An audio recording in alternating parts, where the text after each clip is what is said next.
Hi, it's Catherine, and I'm back in the Sugar Freedom Kitchen, continuing to share my experience with the carnivore diet strategy. I've been sugar-free for a number of years, and after menopause, I decided to go more carnivore, more meat-based keto. Just so you know, I do use heavy cream in my coffee, and I do eat cheese, and there are some little items that I sometimes add, which I'm probably going to add for, excuse me, American Thanksgiving. But today, this is all about insulin resistance and using carnivore to manage my insulin resistance. So I have a riddle for you. Why do they call insulin the mother hormone? Because in the end, everything is insulin's fault. Insulin resistance. What I'd like to do today is share my insulin resistance history and kind of how it started and what I'm dealing with. So I'm going to start with number one. At a very, very young age, just a little child, some of my earliest memories are of eczema, the scratching, the itching, the red patches, even the bleeding. Very early memories, probably only about 3 years old, remembering the silver tube that my steroidal cream used to come into and having to go to the doctor to get this special cream, and how wonderful it was because when I put it on, it helped my eczema. Now, if we look at what was going on with my eczema, it would happen in the winter time. Did it have something to do with vitamin D, with sunlight, with the heat in the house? Always in the winter time getting the eczema. One of the things that helped it was my parents finally got a humidifier, and that did seem to help during the winter time. So something to do with dryness. The important thing to note about eczema and insulin resistance, way back in 1928, they did a study on, if it might be a problem with blood sugar, high glucose. I had to pay $30 to read that study way back in 1928. And not until just recently are they doing a new study about this connection between blood sugar, hyperinsulinemia, and eczema, but they're finally starting to do another study, but those results haven't come out yet, having to go all the way back to 1928 to understand the connection between hyperinsulinemia and eczema. So eczema was number one. Number two, overweight. I started to become overweight. After my father died, I started to compulsively eat carbohydrates, raising blood sugar, possibly hyperinsulinemia, constantly hungry, gaining weight. So that was issue number two. Issue number three, this is really interesting, periodontal disease. And in many ways, one of the reasons why I am going from keto to carnivore and staying there is that I continue to have issues with bone loss. And this has really slowed down with a ketogenic approach. I've got some glare, so I'm going to take my glasses off. But it's still something that I struggle with. I have to keep my teeth and gums scrupulously clean. And even in my 50s have ended up with lost a couple of teeth. And one of the problems with, I do have one implant already. I don't want to go have more implantation because in order to do the implants, they have to put me on antibiotics. I can't get anybody to do the implants without that. And I really don't want to go through any more rounds of antibiotics. One of the big things I'm worried about, though, is I have one tooth that we need to redo, might be getting a little bit loose, and the concern is implantation, talking about the sinus in that area, and don't really want to go there. So I'm trying to do everything I possibly can to control that periodontal disease, and one of the things is pulling out all of the sugar. And remember, carbohydrates, they all break down into glucose of some kind. So even although initially I gave up, cakes and cookies and pastas, potatoes, and then the grains went, even the whole grains, then the Ezekiel bread went, and now even reducing fruits and even reducing vegetables that grow above the ground.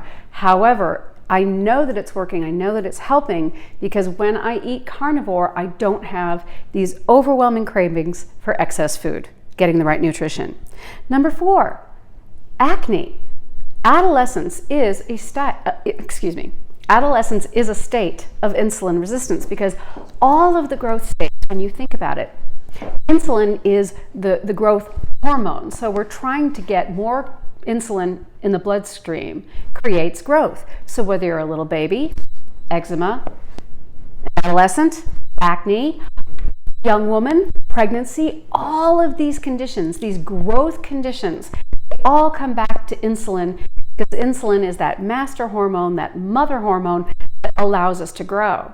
Even things that we don't want growing, our fat stores, eczema, acne, these are all issues of overgrowth and very possibly issues of insulin resistance and hyperinsulinemia. And so this is one of the big things that I want you to understand, those of you who watch the Sugar Freedom channel, those of you who are reducing sugar and anything that breaks down into glucose, is now we're beginning to understand this distinction between hyperinsulinemia and high glucose levels, because now as we start to dig into some of the problems, whether it is obesity or gum disease or joint pain or dermatitis, any kind of overgrowth issues, is it the high blood sugar or is it the high insulin? Which is, now I want to get to easily broken bones, bone disease, bone loss. Osteopetrosis, which is the opposite of osteopetrosis, runs in my family. And people are starting to say, oh my goodness, high insulin, soft bones, or high insulin, weak bones. What's going on here? As we see higher insulin, we see bone breakage. And I'd like to share a story with you. When I was just about to turn 40 and I was still obese, I was trying to go back to dance again. So I was choreographing a dance, demonstrating a grand jeté. Note, at this time, I was following a low-fat, high-cardio lifestyle in order to try to lose weight. And I went up into a grand jeté, came down on my right foot, and it broke in 4 places. As I was healing from that in the walking cast, and in that cast for 8 weeks, that was the point at which I started to really think about going on Atkins, because I thought that I broke my foot because I was so fat. But it may have been that I broke my foot because my bones were so weak. But the same thing that was keeping me fat, low fat, high cardio lifestyle, may have also been weakening my bones. And so the solution was, a couple of years later, that's when I cut the cardio, started lifting weight, and I really started to cut the sugar, and everything changed. And knock wood, I've had a broken bone since. So we're seeing this connection between sugar, insulin, and all of these issues, not just of overgrowth of things we don't want to grow, but under turnover of things like bone, which was causing weak bones for me, and also dealing with periodontal disease. So there it is. Those are the 6. We got 6 of them. We've got eczema, overweight, obesity, periodontal disease, acne, pregnancy-induced hypertension. Ah, yes.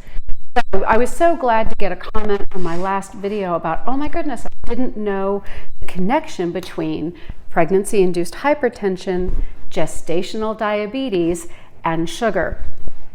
It is so amazing that as we start to dig into the science, where we see these connections between insulin and glucose and all of these things coming together.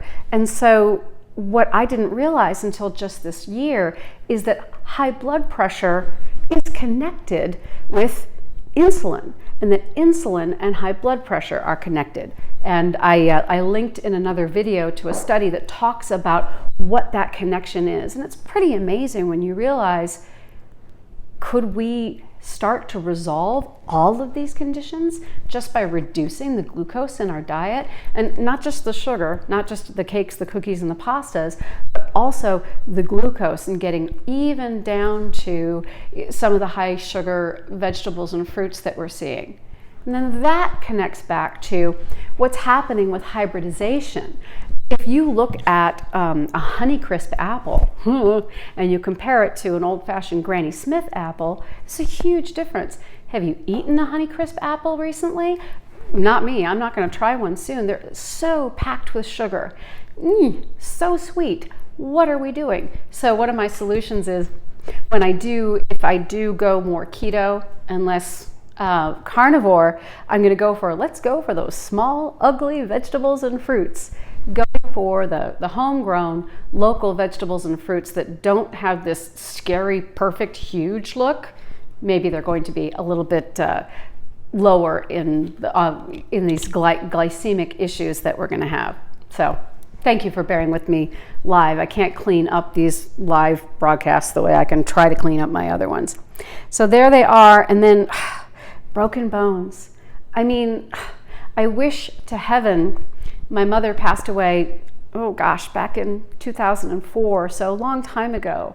I wish we had understood what was happening, because my mom, she broke her hip, and then she broke her ribs, and she broke her hip again, and then she broke her arm. I mean, if we had understood what was going on with a high sugar diet, maybe we could have done something way back to help her. I have 2 other sisters who have experienced broken hips. I experienced that broken foot at 39. If we could figure this out and strengthen our bones, my goodness, wouldn't that be fantastic? And once again, pardon me for repeating this, but I thought I broke my foot because I was fat, because I was overweight. But what if part of it was also that my high cardio, low fat, high sugar diet was also weakening my bones? Don't even get me started on things like vitamin D, right? And vitamin B2, which we can get in cheese. So the good news is, let's go to some good news. So we've got all of these conditions. And also, I've got to share this with you too. So sex hormone binding, there's so much science that I need to dig through and that I want to share with you. And so I will keep digging through the science, talking about the liver being insulin responsive and how the liver is responsible for dealing with breaking down fat, storing fat, and how insulin in the liver, how it's all connected, and that if we can manage to eat better and reduce some of the sugar and the glucose and the things that break down into sugar and glucose in our diets, that if we can start to manage these, manage them better, maybe we could massively improve our health. So to wrap up, I'm about on week 14 of Carnivore. I am going to stick with the Carnivore program through Thanksgiving. There are a couple of things that I might do. One of the things I'm going to do is we're going to have a beautiful turkey, and I'm going to have some different cheeses, because I do eat cheese and dairy in my animal-based program. And I also do, sometimes I use a little bit of unsweetened cocoa. I'll use a soft cheese and some cream, and I'll make a dessert out of that with stevia.